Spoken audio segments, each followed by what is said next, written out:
Hello, in this video we will see how we can calculate the entropy for a data which is given to us. The calculation of entropy is required when we want to design a decision tree classifier for performing the classification process for our data. So hope you will enjoy this video.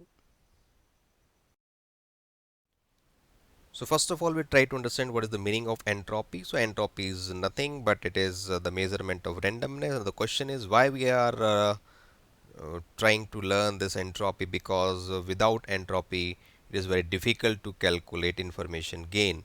So that's why entropy is essential component. And now we'll see how what is the meaning of entropy in the data. So first of all, we'll try to understand the meaning of entropy by a very simple example. So let's assume a scenario of the class when there's no teacher in the class. Then usually the behavior of the student is like roaming here and there. There's a kind of movement, there is no specific arrangement. Somebody is running, somebody is moving. So we can say this situation is of high chaos. But the moment when the teacher enters in the class, then everybody sits on their chair and they listen to the lecture. So we can say there is a low chaos. So when there is high randomness or high chaos, then we can say it's a case of high entropy. And if there is low chaos, low randomness, then we can say it is a low entropy.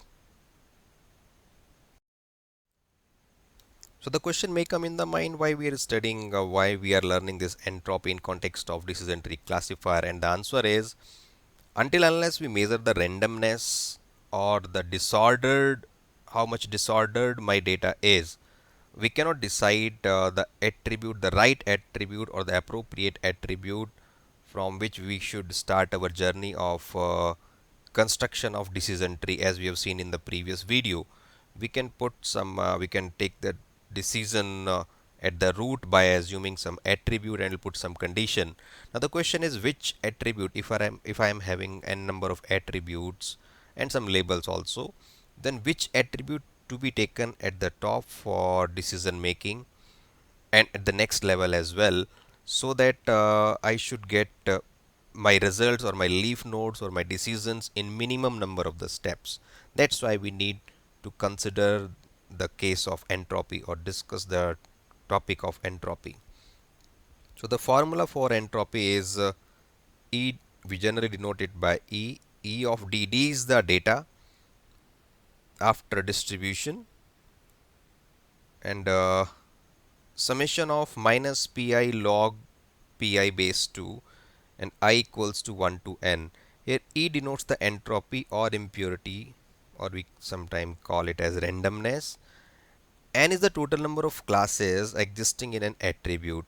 For example, I have taken one attribute which is having only two values, true and false. Then we can say there are only two classes. One is true, another one is false. Say I'm having the data of the some marks or some result, and outcome is in the form of pass and fail. So I can say that my data is having two class, one is pass, another one is fail. It may happen in the case there may be more than two classes as well. So we have to identify n is to simply depicting the number of classes existing in an attribute or a feature. For example, gender. So if my data under the attribute gender is having male and female, then the number of classes will be 2 and hence the value of n will be 2. And P is the probability of class I in our data D.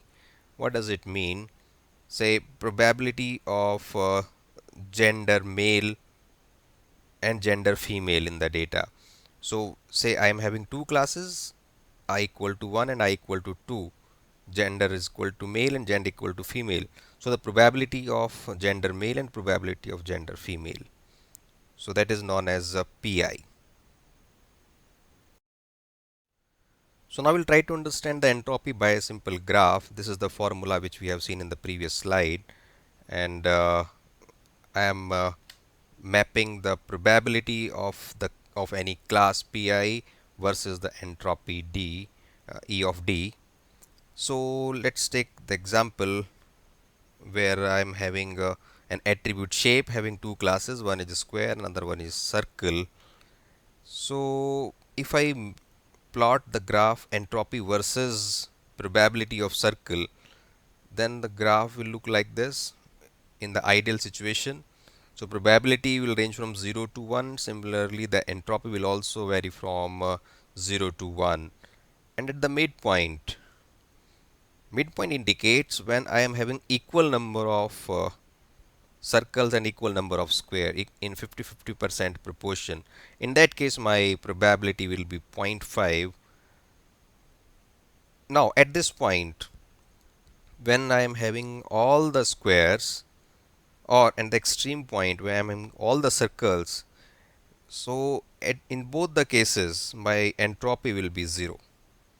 That means if my data is 100% circle or 100% square, that ultimately my data is less chaotic, less random, so the entropy will be 0. And in between there may be some variation in the number of squares and circles. So entropy will be 0 if all the items are circle or none of the item is circle. So roughly we can say in both the cases uh, my data is in the form of purity, in the form of less chaos. So entropy is the reason behind ED equal to 0 is entropy is the measurement of randomness. So if probability of circle is 0, that means class circle is 100% missing. Okay, if probability of circle is 0, that means class circle is 100% missing, and the probability of circle is 1, that means class circle is 100% present.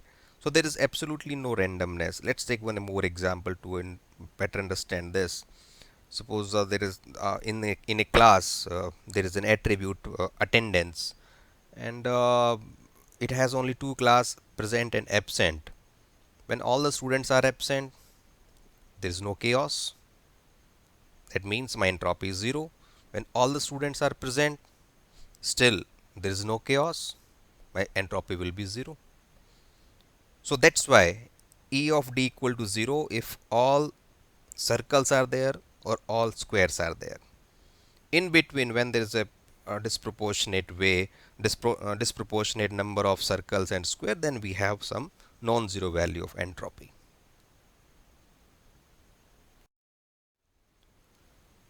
So let's take one example. Formula is already there for calculation of the entropy.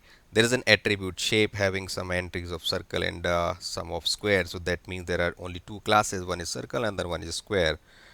So therefore the number of classes are 2, and the formula is entropy D equal to entropy for class 1 plus entropy for class 2. If there would have been the 3 or 4 number of classes, then accordingly we can expand this expression. So total number of circles equals to total number of circle equal to number of squares. As we can calculate, there are 3 circles and 3 squares. So therefore the probability of circle equals to probability of the square, that is equals to 0.5. So this is the formula. Entropy of D equals to minus P of circle log P base 2 of circle, P of square log P base 2 of square. Ultimately when we calculate it, then it is nearly equals to 1. So this is one of the example. If number of entries, if number of elements in an attribute are 50-50%, so in that case my entropy will be equals to 1. So let's take another example where all the elements are circle, though there are two classes, one was square, another one is circle, but unfortunately one class is completely missing. That means my 100% population belongs to only one class. Therefore the probability of square will become 0 and probability of circle will become 1, and if you put it into the formula, then my entropy will be 0. It may be the case with all entries would have been squares, then one of the class will represent the entire population, hence the entropy will become 0. So hope you are getting this